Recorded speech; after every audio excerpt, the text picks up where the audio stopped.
Hi everybody, we are live. Welcome. Kind of alive. We have some not yet, soothing music, but then it becomes epic. And if you can name the tune, throw it out there in the comments. Or if you're listening to the podcast, just say it in your head. There it is. Simple hook, simple idea, not so simple execution. But anyway, this is Wine Wednesday. This is Felicity Wren, who is feeling the music, doing the bull dance, feeling the flow.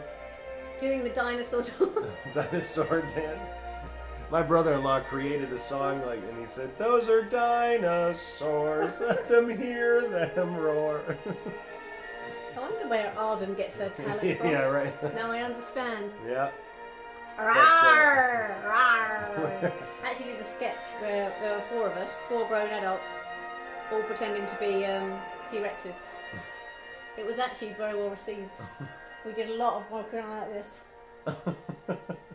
I can't wait to get the screenshot off of that. We just saw Pause the video right when she was doing that. We just saw one from earlier. That's obviously the theme for Jurassic Park. We do not own the rights to the Jurassic Park. No, John Williams owns the rights to that. John Williams, probably a little bit of Steven Spielberg and everybody else that was involved. But one of the best easy movies to understand, and we'll get into that. So what we're talking about. My name is Max Tim. We are with ISA. Our sponsors today. My name is Max Tim. Why are you introduced you?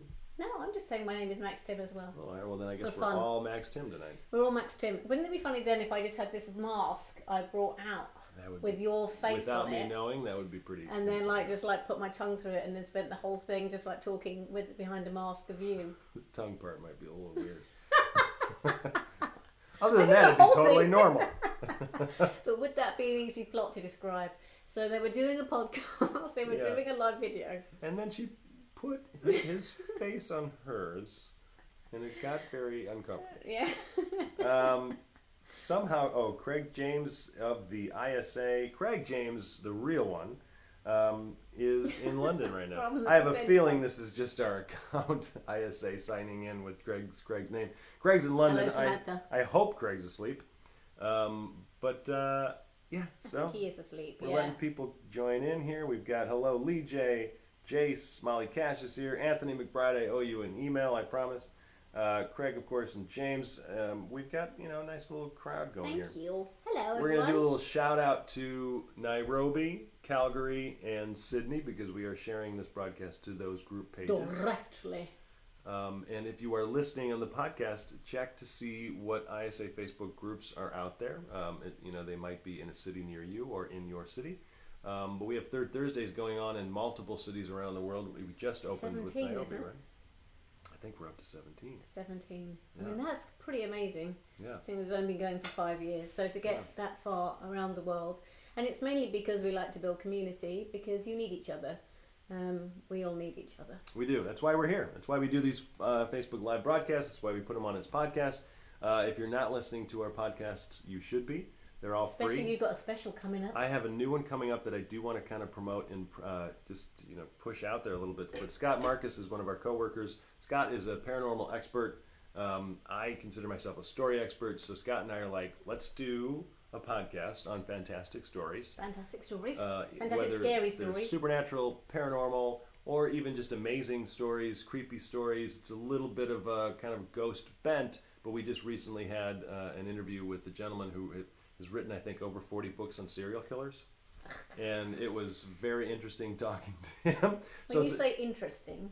Interesting that he is numb to the material at this point. Right, so he's not scared by it anymore. Oh my God, some of the things that he was telling us about some of these people, graphic.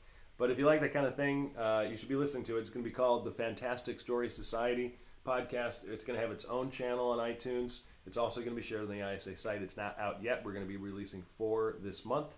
Our first guest is Jeff Belanger, who is and has been the lead researcher on Ghost Adventures, and since season 1, and that's been 18 seasons, and he's just awesome. So anyway, the Fantastic Story Society is what Scott and I are producing. We're going to be coming out with that very soon, probably this week. October, yes. They'll be doing 4 in a week. Probably. No, 4. 1 a week in October. In October, and then it'll be every other week. But we'll probably launch with 2, maybe 3 episodes. So you. But that's just building up for our 30th of October Wine Wednesday with Jim Hart. Yes, Jim Hart on October 30th. That's going to be awesome. That's our next broadcast other than tonight. Jim wrote one of my all-time top 10 favorite movies, probably one of yours as well. Contact. And then Hook by Steven Spielberg. Dracula by Francis Ford Coppola. A bunch of other movies. Jim is awesome. He's going to be right here in the middle of us. And he's already told us that he has a real-life ghost story to tell us. And I am absolutely doing a bit of wee just now in thinking about it. I don't like ghost stories. Max is used to them. He lived in a haunted house for 20 years.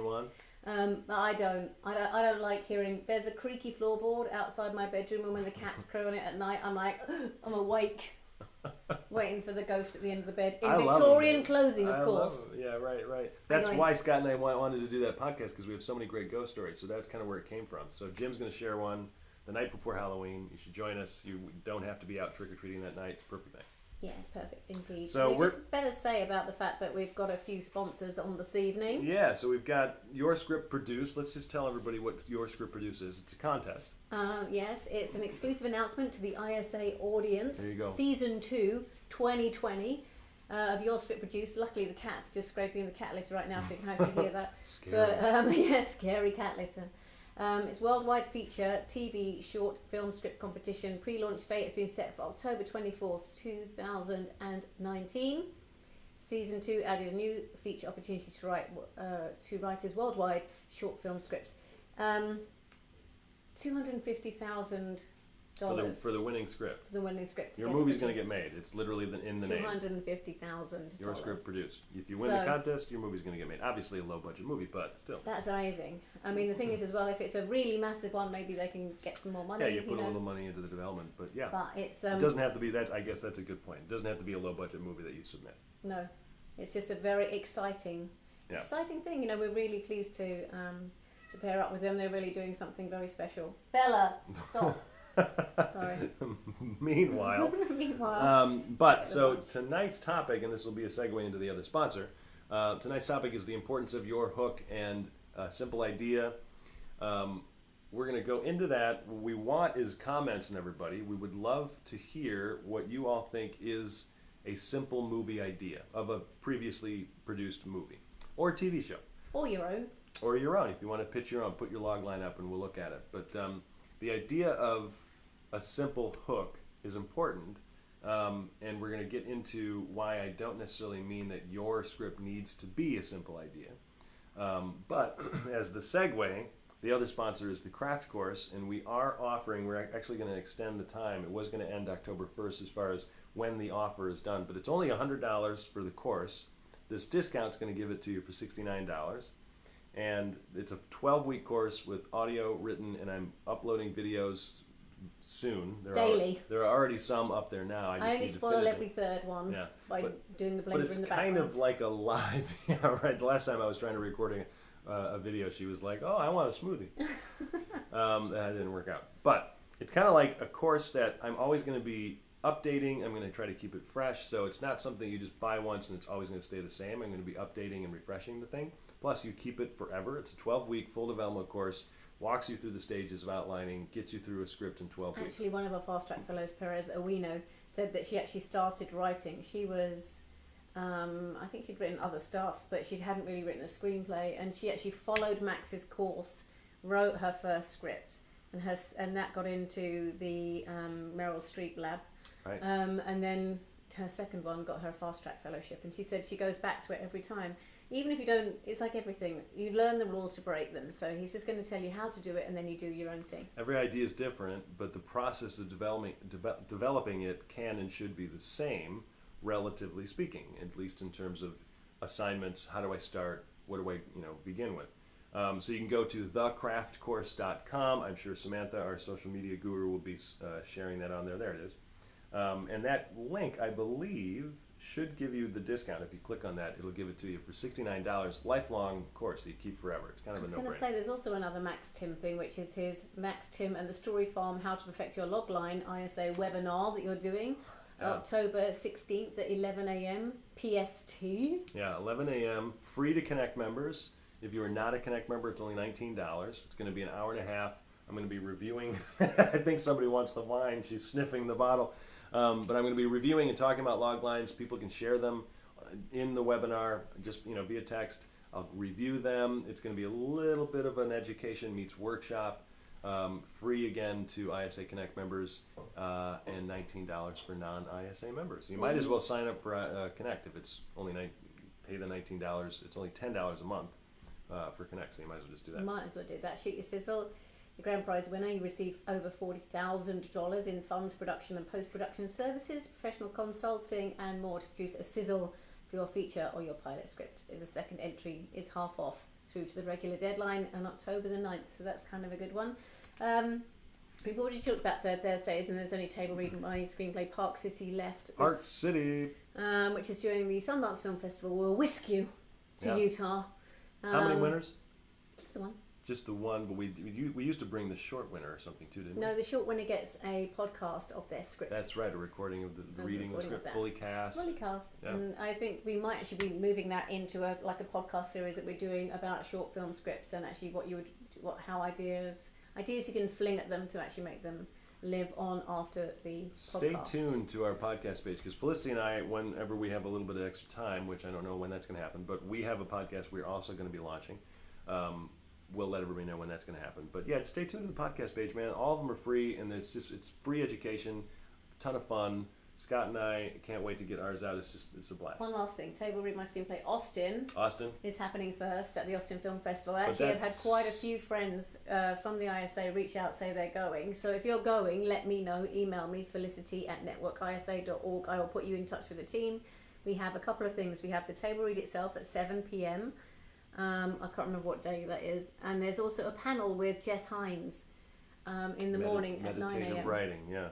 So there's two things. We're doing two things as part of the Austin Film Festival. We are in the ballroom, which is one of the biggest spaces in the Austin Film Festival. Very excited for that, for the So the difference then between Table Read Park City, Table Read Austin, Table Read Park City is open for submissions. Yes. Austin obviously is closed. We're going to be putting on the Table Read in Austin. Yeah.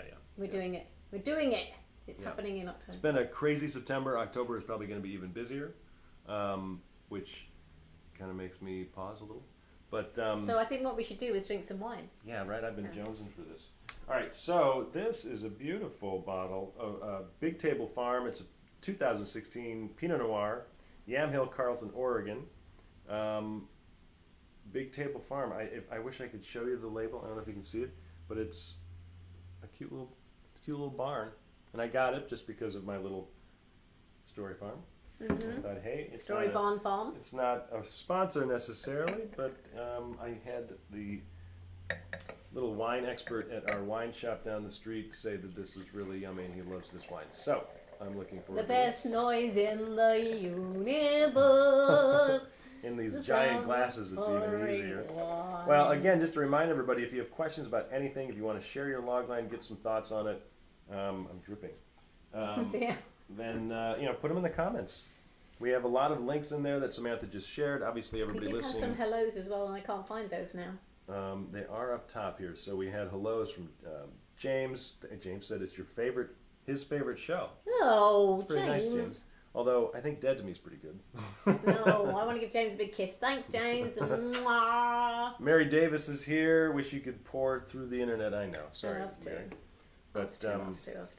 We'll just drink on your behalf. How about that? I was going to say though that please comment. It really makes this a lot more fun. And everybody on the podcast listening, obviously you aren't watching the video, but you can go to the Facebook page and watch this and access these links.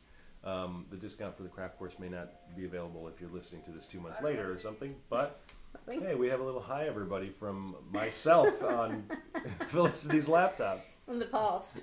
From the little time travel. All right, so, we have to taste this. Yes. And cheers to a new month. Welcome October, welcome fall, or everybody on the other side of the planet, welcome spring. Hopefully it's slightly nicer weather for you in Sydney.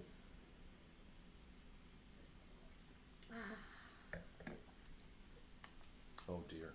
Oh no. Really this might go down really fast. We'll see how drunk. There'll be a little progression, fast forward of drunkenness as we go here. All right, so. I can't get out of this.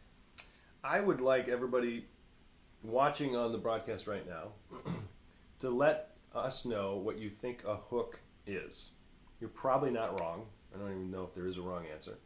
Let us know what you think a hook is. Shayna says hi. Daniel Gonzalez says hi. Let us know what you think it is, and we'll just comment on that. But the way I approach Hook is really, not much different than most people, but I try to break it down from an executive perspective, a reader's perspective, an industry professional's perspective. And that's almost immediately going to marketing. How do we sell that? It's pretty much the immediate thought from anybody in town. Yes. If they're looking at a project, what is it, meaning budget, audience, etc., and then how do I sell that, meaning, okay, who's the audience, and also who can I take it to for financing, who might be looking for this. So you have to consider for your idea, whatever project either you're developing, pitching, or you have finished, how you can very simply break that down and make sure that whoever's reading the log line or whoever you're pitching to understands what they're going to be experiencing. Understands what they're going to be experiencing in the middle of the story. Felicity is just going to get hammered here next to me. This is your one. Just do it, baby. I'm going to drink the wine. You can chime in. You don't know what a hook is? No, I read this there was an article, How to Strengthen Your Movie Hook, and it said, who is your target audience? How large is your target audience? How will you reach your audience? What is your marketing strategy? How many VOD sales to break even? That's a little I thought random. that was a bit obscure at the end. Yeah. But understanding who you're trying to get to by making your hook really clear so that you can sell it to other people, because it's basically it's an easy sales tool, isn't it? You're kind of sending it up the line in a way. If you send it to a manager, and that manager, obviously the manager's going to read the script, but then you have to be able to tell that manager what the script is, what the idea is easily, so that manager will then read it and go, okay, cool, that is what it is. Pretty good pitch. That manager then needs to sell it to other executives or studios or independent producers. That producer, wherever they are, at a studio or a production company or independent, they then have to try to sell it to somebody. Even if they then go to financiers, the financiers probably have to go to somebody and go, here's this idea. Once you're at the financing or financier level, they're probably going to be more focused on packaging and stuff. But even at that point, you have to be telling what this hook is to the actors, to the directors, other people you're going to be bringing on. So it has to be simple. Never stop talking about your hook. It's right up the line. Yeah. It's like Captain. You mentioned it. Yeah. Well, I think Fran says something you use for fishing. I agree. I like that. Which is true. I like. Craig said something that has your thoughts spread throughout it, fiction or in real life. Okay. Where is that? I missed that. I didn't see that one. Oh, I started a little watch party on a screenwriting group. This is a new thing. I didn't mean to. That's what I did. Yeah, there's a little watch party. And the screenwriting group. Hello. Oh, so it's a different group that's watching this. Yeah, it's a little. All right, well that's even better. Then we got a double Hi, audience Clint. here. Hello, Lisa. Hello, Eddie. Whole other group. This is great. We're doing two different audiences. Well, so read Craig's again. What did Craig say? Craig said something that has your thoughts spread throughout it, fiction or in real live life. So I think there's really something intuitive about that, because it's your thought of. Our cat is trying to get into my closet. She really wishes that she was here today. Bored as hell and annoyed that we're not paying attention. So in terms of your thoughts spread through the story, I think is kind of what he said. Yeah. It's very true, because I refer to that as the recurring moment. It's okay. So Felicity's off camera. She's gonna go get the cat. Oh, no, I can't do it. It's okay. Just leave it. Oh my God, this is what we deal with. We have to cater to the kitties. All right, Kat, you can go into the closet. Good Lord. We're actually in a very professional studio in Hollywood. No, we're not.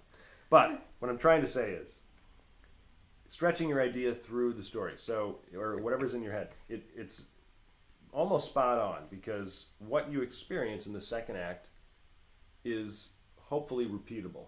Meaning it's the same type of moment that occurs. It's the recurring moment, as I call it in my coursework when working with my writers. So Craig is dead on. It's the level of repeatability of the setup. So you got a setup. The main idea. Yeah, the setup to the idea with a little glimpse into what's going to happen in the second act, and then in the second act you see that unfold over and over and over and over again until it twists and complicates and becomes something bigger.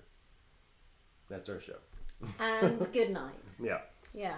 Let's see one over here. We've got Mary saying, I think one of the hooks for Mama's Men was the look inside private lives. So I don't know what Mama's Men is.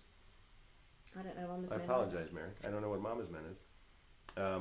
But look inside private lives. Okay, so there's a reference to an ongoing, repeatable moment. Fran, it's a really good question. Is the hook part of the log line? In a lot of ways, the hook is the log line. It's a clue, isn't it? It's definitely a clue. What the log line needs on top of the hook, because the hook technically is really just reference to plot, mostly. There's a gray area there. But a log line needs a character with some form of a flaw, with a desire, an inability to achieve something, and a pursuit towards something. Within that, then, lies the hook. Or something is forced upon a character, but the character still wants something. I always use the 40-year-old virgin example. So we have it's in the title, for one thing, 40-year-old who's never had sex. His friends at work find out. They set him up on incredibly uncomfortable dates to try to get him laid. That's the whole second act. But when you throw in the Catherine Keener character... I was going to say, I can never forget that moment when he's having his chest waxed. Right. And he literally obviously did that for the first time. Yeah, that was that was real. That was real. And the thing is, I think Steve Carell, because he came to his career a bit later in life, didn't he? I mean, obviously he'd been working and doing great stuff, but I feel like the 40-year-old virgin is where he really kind of tips over the edge. Yeah. And so it was obvious he'd never had any kind of chest hair removal before that moment. Right. And the reaction was just like so genuine and amazing. It was real. And kind of. But I think the key word you used was... It hurts when I do mine. I'm sure. But the key word that you used was moment. Yeah. So the second act has to live within moments. Moment after moment after moment. The difficult part about telling a story is combining the character and emotional structure within just the basic plot logistical structure. The log line kind of has to have a little bit of the structure in there with reference to the hook. So for Liar Liar, it's a workaholic, pathological lying lawyer, an absent father. It's important to get those little things in there so we understand who he is. Has a son who makes a wish, so his dad can never tell a lie, which results in Fletcher being physically unable to tell a lie for 24 hours during the biggest case of his career. So it's all taking place over a certain amount of time. There's somewhat of a structure there because you see what the setup is, but then there's a reference to what's going to happen in the second act, and it's him physically unable to tell a lie, but during the biggest case of his career, so you understand what the stakes are. So what I was saying before this about, it's not that you need the simple idea, it's that you need to turn your pitch of your idea into a simple one. Yes, I think that's, we were saying, although I was just thinking of a few then, Groundhog Day is a very simple one, isn't it? But I guess there are themes inside Groundhog Day that are more complicated than the idea. It doesn't necessarily mean your idea needs to be completely simple overall for everything. And, just because there might be a movie like A Liar Liar, or even like A Happy Death Day, which is basically just the horror version of Groundhog Day. You don't need an incredibly easy hook in your idea, but you do need to be able to break down what the moment is in the second act. And by moment, I mean that repeatable, recurring moment. Let me see. So Dave says, can you give us a sample of a well-known movie like Forrest Gump? So we did kind of give some examples of well-known movies, but for Forrest Gump, that's not an easy one, but trying to be politically correct. How do I say mentally slow, or a mentally challenged young to middle-aged man looks back on the amazing life he lived through historical events that he somehow played a part of, while always being in love with a particular woman and pursuing her throughout the years until, and you can end a log line with a little bit of a low point, she dies and he's left on his own to figure out his future. so we have a little bit more of a structure there, but you do know that we're going to be seeing this mentally challenged gentleman who is looking back on his life while pursuing a loved one, and we know that you could probably get a little more specific in terms of, you know, taking part in incredibly historic events and stuff. I was just wondering what the actual proper log line is. Well, IMDb isn't always that good with the proper log lines, but it is good to kind of just check them every now and then because, what does it say?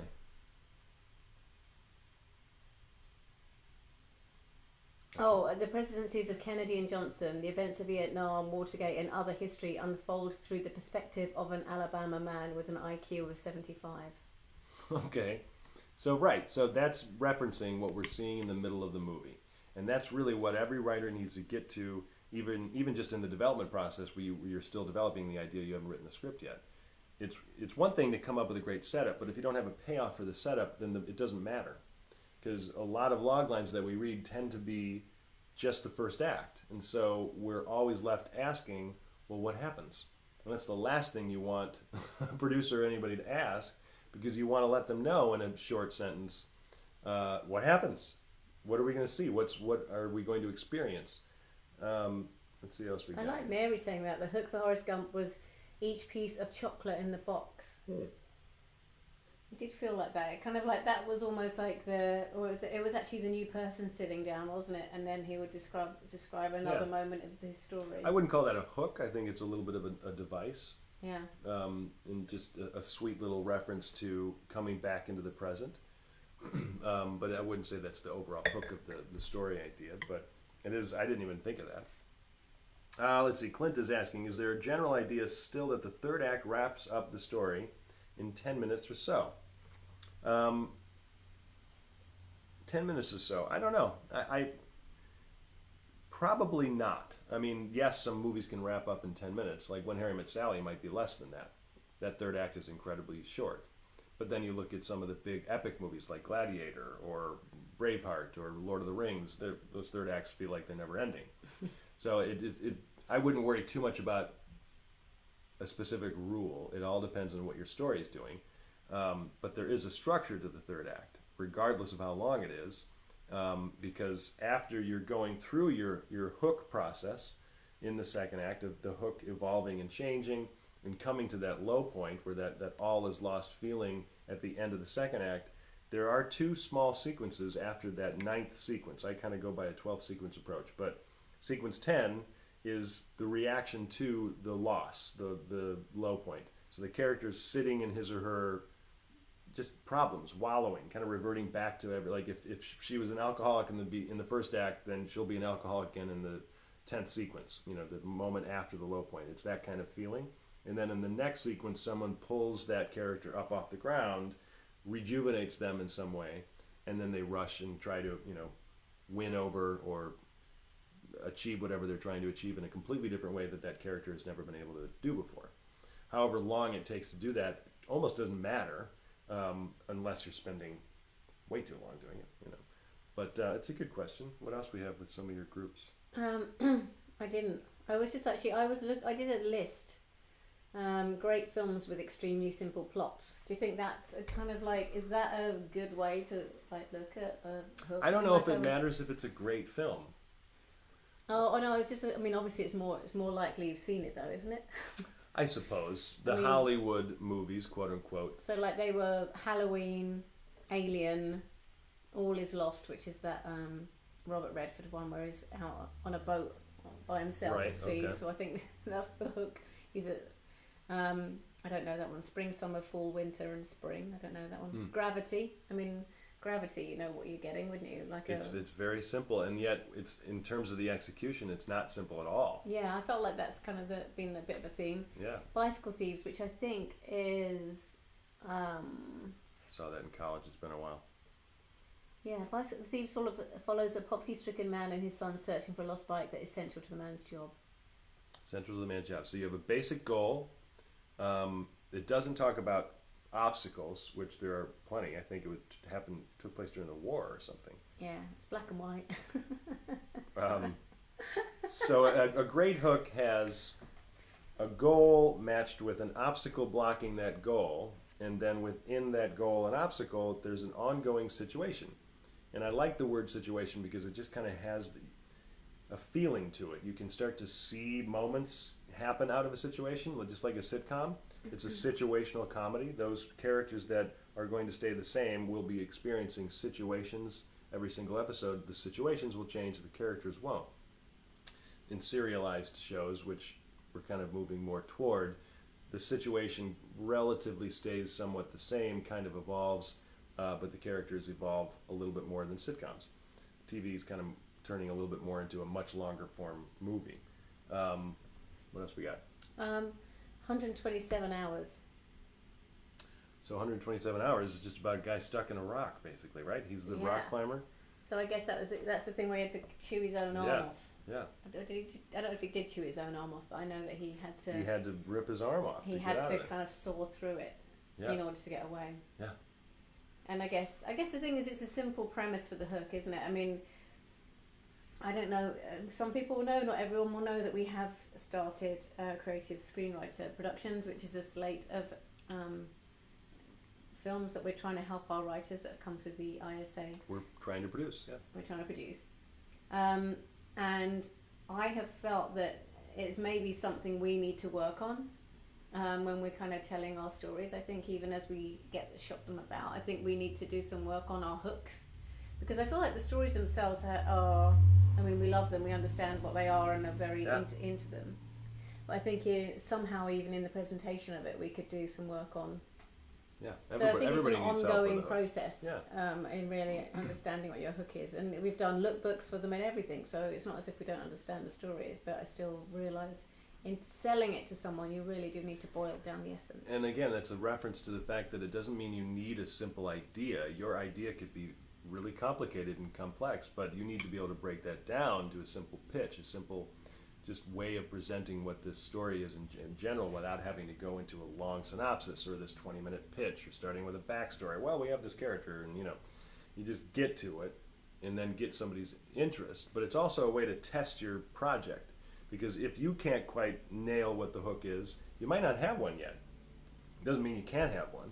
There's probably something in there. Like one of my writers I was working with today, one of my Story Farm writers, has this really easy, marketable hook. It's kind of like Saw meets Cannonball Run. So it's like Saw with a race. Really fun idea. Soaring race. Yeah, but the execution it was not quite delivering on the race. And I'm like, let's really look at what we have. And it was just in synopsis form, so it's still very early in the development. We knew we have an idea, but you have to be able to deliver on the promise, or the promise of the premise is what everybody says. You got to deliver on that premise. Promise of the premise. Promise of the premise. The promise of the premise. The premise is this guy's forced to race in order to save somebody. I mean, I don't want to give the whole idea away, but I think that would be it's bad. a pretty easy, simple idea that he has, and then we had to go in and go, okay, well, let's really execute this so that we're delivering on what we're promising. Here's the idea, but right now we're just not quite hitting it. And it'll come. It's just a matter of really diving in. Let's see. What are your thoughts on You Were Never Really Here, a very simple and visual story with barely more dialogue than what's in the trailer? So, Clint, I have not seen You Were Never Really Here. So it's Joaquin Phoenix, isn't it? Yeah, I mean, I haven't seen it yet, so it's hard for me. I haven't seen it either. I mean, the thing is, I would really like to see it. My only problem is the fact that I feel like it's going to haunt me forever. He has this way of getting under your skin that I think is kind of amazing. I mean, I'm interested to see The Joker, which is out mid-October. Again, just because of who he is, also for the history. I feel like you could even do a movie about playing the Joker. Yeah, right. And kind of what it does to you, and how you kind of have to cope with being coping with it. Yeah. Well, I will say though, Clint, I mean, this isn't a direct answer to your question, but there are some movies, like I'm just thinking, some movies that have like a secret twist or something that happens at the end. They're like, oh my God. And so how do you then present that idea? Because it becomes complicated, like The Others or The Sixth Sense. It's so twist based. If you're out and about, just chatting about people or about projects with people, halfway through a glass, and I'm already skipping words. It's quite strong. I'm losing track. This is almost like a medical experiment. But Also, we've had such a busy day. I can't even. it has been a long one.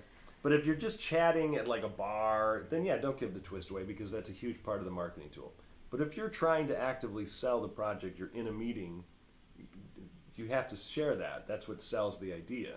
So the hook for The Sixth Sense is pretty simple. A psychiatrist works with a young boy who says he can see dead people, and tries to figure out if the kid's lying, if he has other issues going on, because the psychiatrist feels so hell-bent to save this kid because the last client he had killed himself and shot him, the psychiatrist. I'm using a lot more words than you should.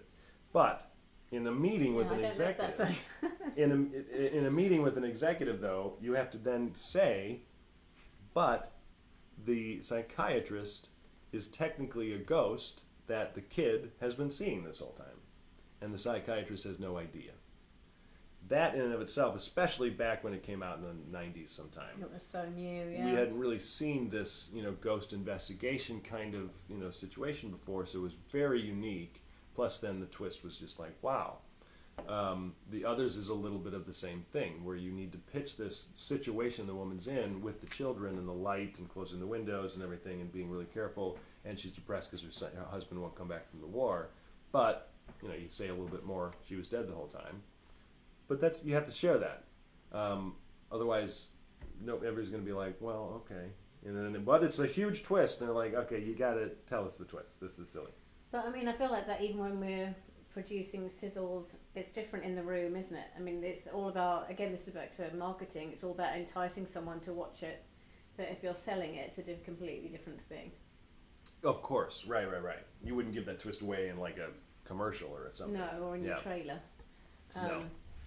But that's half the fun, isn't it? About thinking up that twist in the first place, and then coming up with your hook. So Amelie, what do you think of Amelie? I have not seen Amelie, and isn't that crazy? It's like been 25 years and I haven't seen Amelie. Well, she's kind of a good person, just trying to make people happy, and then she falls in love with somebody. And Ratatouille, Harry Met Sally. I know you know that one. Chef, Breakfast Club.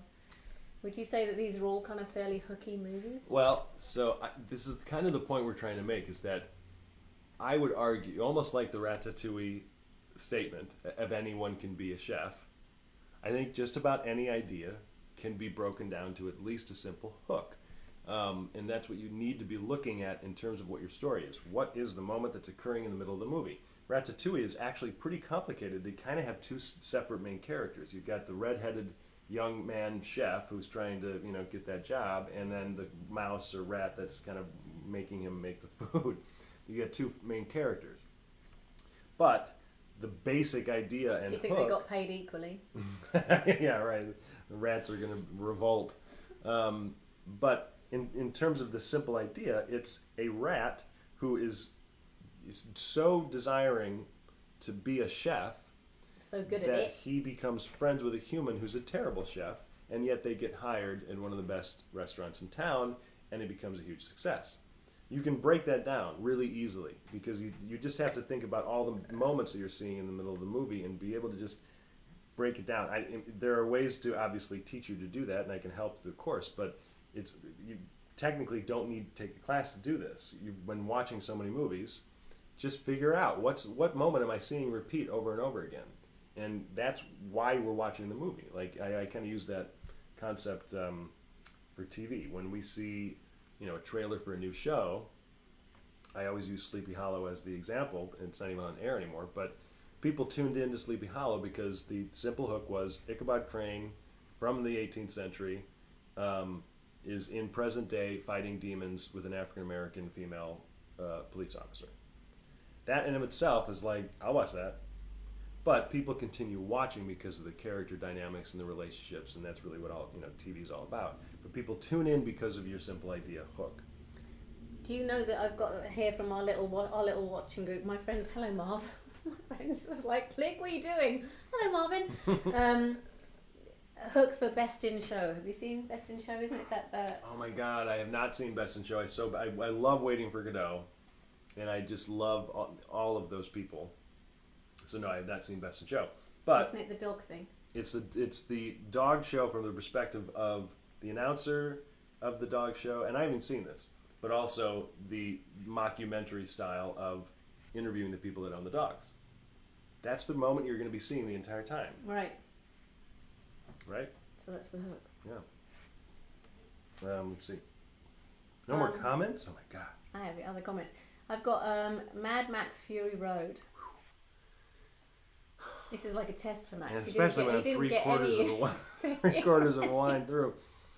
I think for those types of movies, it's important to present arena so people can just kind of situate their brains. So in a post-apocalyptic world, oh man, it's been so long since I've seen it. I can't remember the motivation of the character, but you go to that level of this character intends to do this. So I can't remember. He meets Charlize Theron, and they need to bring her back to the all female.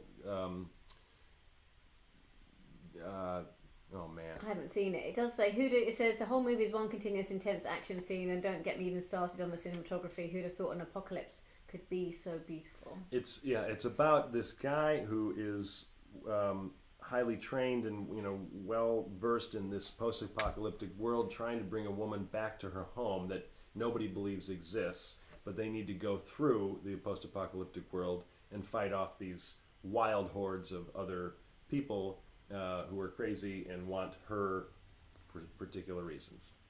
This is really cute. I don't remember exactly. I think there's something else going on there too, but I'm sure and that's there not is. very good. What about Love Actually? Because that's kind of like, that's a lot of different stories. So all what at I once. love about Love Actually is that he says it up front, that there actually is love all around. And so there's this Love Actually. And he says it right at the beginning. If you look around the airport and you see people at the airport. Oh my! I did that at a wedding. I gave a speech at my friend's wedding, and I chose they said you can do what you like, and I chose that bit from Love Actually, because it has the moment. It's Hugh Grant speaking about the fact that if you ever want to know if there's love in the world, just go to an airport and watch all these people from all over the world come and reunite, and all these families and all these friends and all this love. So I would argue, though, that's a thematic hook. That's the message you're trying to get across. But the hook itself is more. Let me see if I can just come up with this off the top of my head. But I can't remember how many storylines. I'm going to say 4. 4 separate storylines about people experiencing love and loss during the holiday season that eventually intertwine and come together to prove that love actually is all around. You can add the theme in there a little bit. And you could probably add a lot more from what I'm saying. But it's 4 separate storylines of people experiencing love and loss and the difficulty of relationships and wanting to have romance during the holiday season. And that's, in a very general sense anyway, that is what we're seeing with all of those stories. Yeah. Good Will Hunting, do you want one more? Good Will Hunting, come on, that's so, I shouldn't say so easy, but it's a genius from the other side of the tracks in Boston is discovered to be a math genius. I'm repeating myself. And is brought in. Is he a genius? I think everybody knows what the hook is. It's a genius. It's the situation. Here, I'll go from there.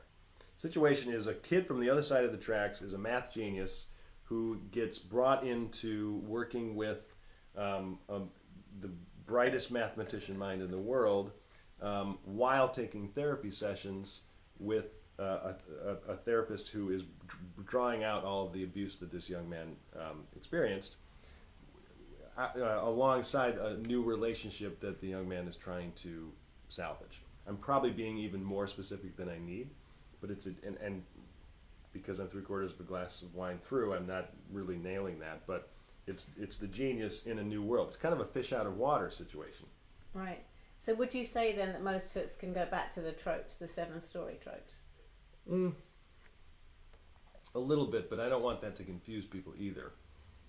Because a hook isn't necessarily about the end result of something. It's just about the middle of the story. A logline is about an end result. You want to try to see what they're trying to do. Even in Liar Liar, yes, he's trying to win the biggest case of his career, but the bigger goal there is connectivity with their family and being selfless. So I'm not exactly sure what paradigm Liar Liar would fit in. I'd have to see the list. Paradigms can be helpful in terms of development. Because I'm just trying to think if you are new at this, what practice you could do. I mean, other than watching movies and trying to work it out. But I mean, how can you look at your own work and start to pick out what the hook is? I mean, you have to do the pre-work. You can't look at it from the pages, because when you're reading pages, you get so stuck in the scenes, in the words on the page, and then suddenly you're just focusing on the scene. It's kind of like tunnel vision. So you need the bird's eye view of a log line, of just a basic one sheet of your sequences and your beats and everything.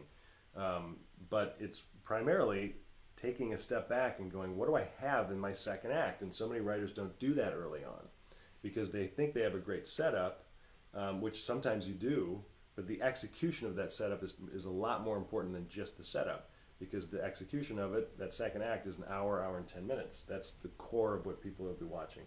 So if you don't know what the repeatable moment is there, even for Back to the Future, relatively complicated story, but the basic repeatable moment is in the title, for one thing. Marty is trapped in the 1950s. In order to get back to the future, he has to convince his dad to ask his mom out on a date. I mean, you can do a meanwhile. Meanwhile, the town bully, has a particular thing that Marty needs to get back. But that's really ultimately the whole thing, what Marty's doing in the middle of the movie. So if you watch Back to the Future again, it's just one complication after another that raises the stakes and makes it harder, but it's the same thing. It's weird because I think repeatable moment makes it, when I hear that, it makes me think that he has to keep going back, and it's not that. It's the case that he has to he's still trying to do something. Repeatable moment based on a goal. On a goal. You have to do this relatively the same thing, like National Treasure, steal the Declaration of Independence. So there's steps to make that happen. So it's a step to do this, to actually do the stealing.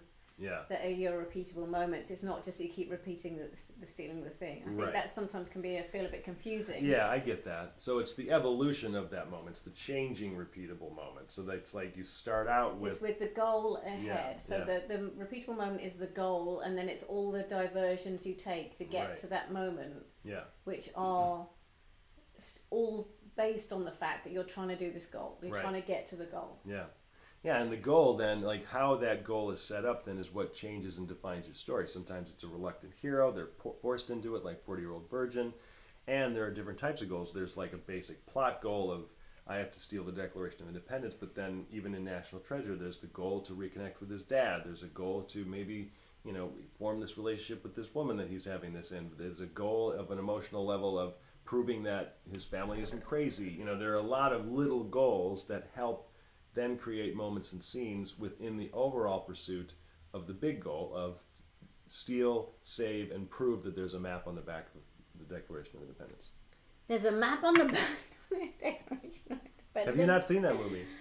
Oh, I think I have, but I kind of don't. So people may think less of me. I love that movie. It's really silly and kind of lame and cheesy, but it's just a popcorn movie that if they make one or two of those a year, I'm totally down watching them. Well, I think it's.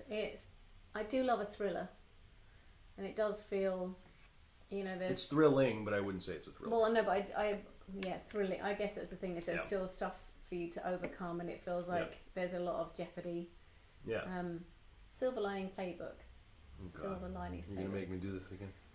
I was just thinking about that, because it's basically he's in love with someone else. She tries to get him to be her dance partner, to improve both their mental health, to get him to get over her. That's a really good example, because it is difficult to look at the hook. So you have to look at the thread that is primarily through the second act, and it's mainly with his mental disorder, right? He has depression and he's manic, I think. I think she's depressed too. She lost. Yeah.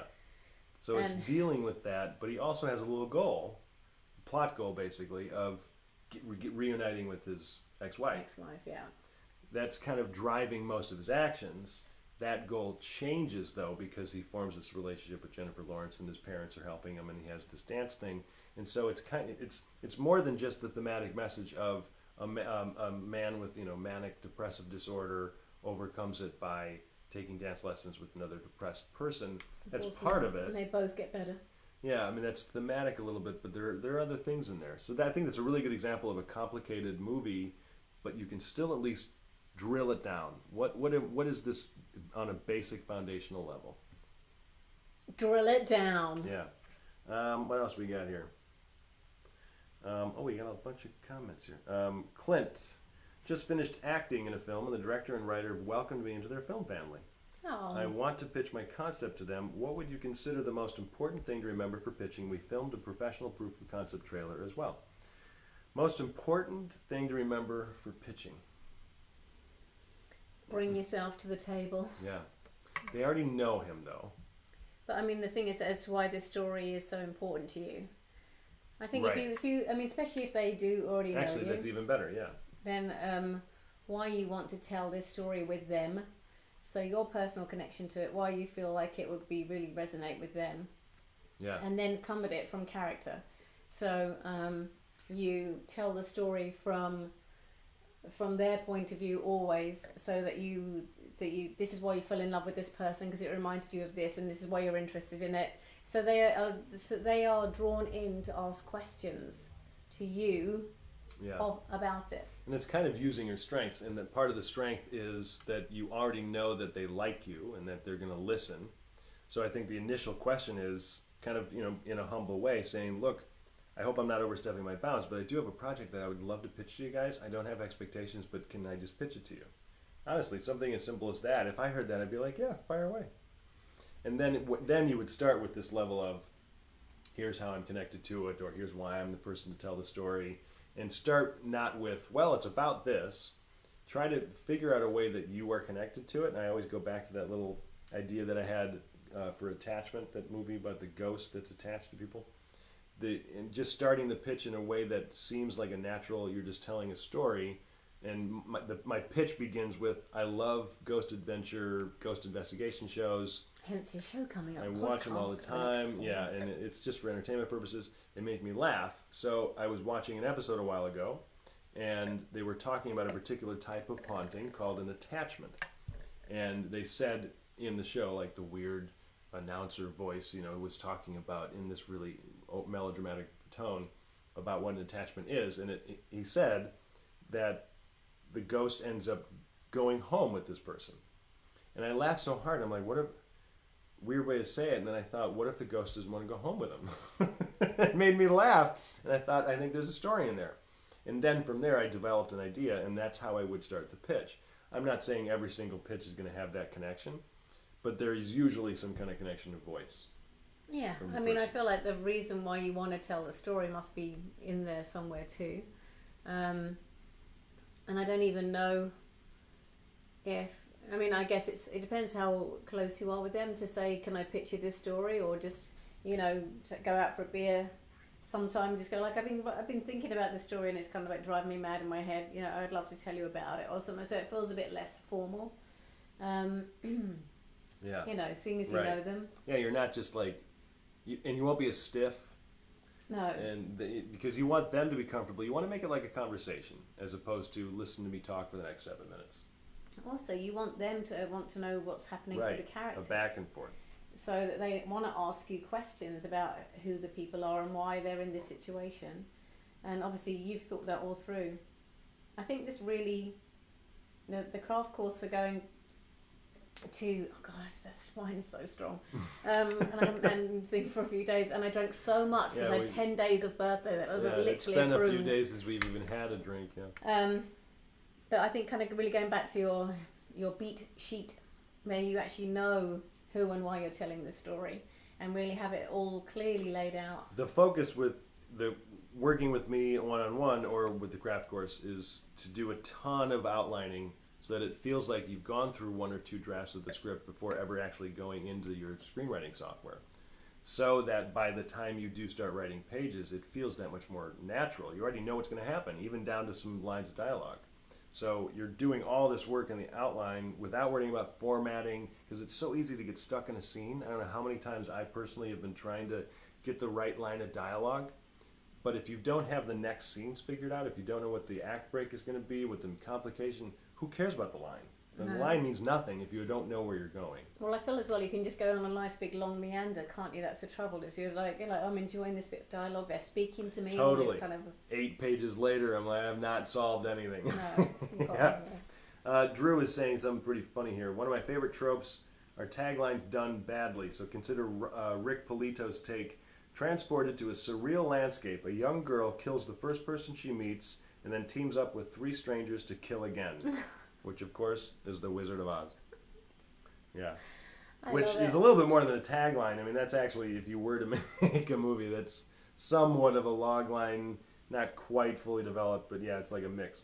It's like Dave's got a nice log line up there. Do you want to have a quick look at that one? Yeah. So, log line. A true story of a small hometown in the South in the 60s sends 2 busloads of their young men to cross-country trip to Disneyland. The organizer is clueless, the kids are unhinged, and the reluctant parents are helpless with reports from phone calls to home. Comedy with moments of fear and tears and happy ending upon safe return. So, in terms of the logline, my immediate response, don't worry about the last sentence, comedy with moments of fear, etc. I would try to get into one sentence, which I love that it's a true story, so definitely include that. Small hometown in the South in the 60s sends 2 busloads of the young parents. So, what I'm interested in, though, is we've got the organizer is clueless, the kids are unhinged, and the reluctant parents are helpless, with reports from phone calls to home. I want to know why the kids are unhinged. I want to know what kids. I want to know. Well, kids are unhinged because they're going to Disneyland. Yeah, and they're excited, and they're just screwing around the whole time. But I want to be able to centralize my brain around a character. There's no reference to somebody who wants something. We've got parents, kids, and the organizer. So whose story is it? Right. Oh, that's interesting. So maybe it needs to be one person who's taken these kids to impress someone, I don't know, or to get a promotion in his job, or right. Because if you set his stakes up really high so that he's trying to do his best behavior, then suddenly all the kids do is going to really what's on the line. You know, not only like the plot goal is get to Disneyland. That's the basic goal. And then the hook is the experience of the kids on the bus with this clueless organizer. But there are other things going on there. So I would try to dig a little deeper, try to trim that down so it's one sentence. It's okay to be a little long-winded and run on, but we should be focusing and centralizing probably on a character that is having the worst day of his life. Multiple days. Yeah. 2 busloads is going to be like a 2-week trip. You know, so that I think it sounds like a really fun idea, and I get it in terms of the situation, but I'm not rooted in a character story. That's our Drew, by the way. He said he owes us some bottles. Oh, that is true. Thank you, Drew. Hopefully you don't mind us drinking this Pinot. Drew is our sponsor of Steele Wines. Steele Wines. So yeah. Thank you very much, Drew. We do appreciate you very much. No, we're out. We've drunk it all. Sorry about that. Yeah, so right. we had to go to this one. And this is much stronger than yours. It is. We're in big trouble. Well, we're coming up to 3 minutes left in the broadcast. I don't know if there's that much more to say. I think there was some really good examples, and thank you everybody, of course, for watching and listening. Yeah, and thank you to my new little screenwriting share that I did by accident, and then got some new people to come and watch. I hope you remember how to do that. But anyway, my friend Marvin, thanks for watching, Marvin. Yeah, people that have nothing to do with the industry, they're like, what's going on? No, it was the screenwriting. Oh, it was? Oh, okay, good. I'm not that stupid. Well, I don't know. He's like, oh yeah, Mum's net, you know what I mean? I share mine on my personal fan page, and I have friends from like 8th grade going, oh, what is Max doing? Do you have a personal fan page? Facebook page. On my fan page. I have a personal fan page that anybody can be a fan of. There's like 3 people on it that just really I have more than 3. Big fans. Anyway, so do look out for thecraftcourse.com to apply for the amazing Your Script Produced. Do drink wine but drink sensibly always. And if you don't drink, it's totally fine. You do not do what need you to be like. copying You're allowed it. to do whatever you want to do. Yeah. Do tell stories. We had 2 actually very nice I hope we can talk about them later on, but we had a couple of very nice bits Pretty of exciting news exciting news today for our writers today. So, and that's just from people who are carrying on writing, and for us who are carrying on trying to make their careers and their dreams come true. And we're excited about those 2 bits of news. Hopefully we can share them sooner rather than later.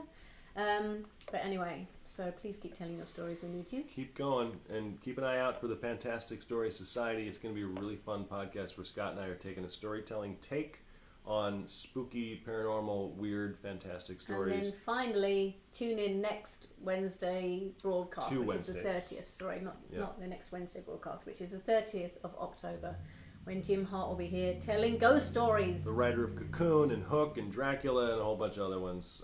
It's going to be fun. It's going to be really good fun. All right, everyone. Thank you for tuning in, and we'll see you in a couple weeks. Bye. Bye.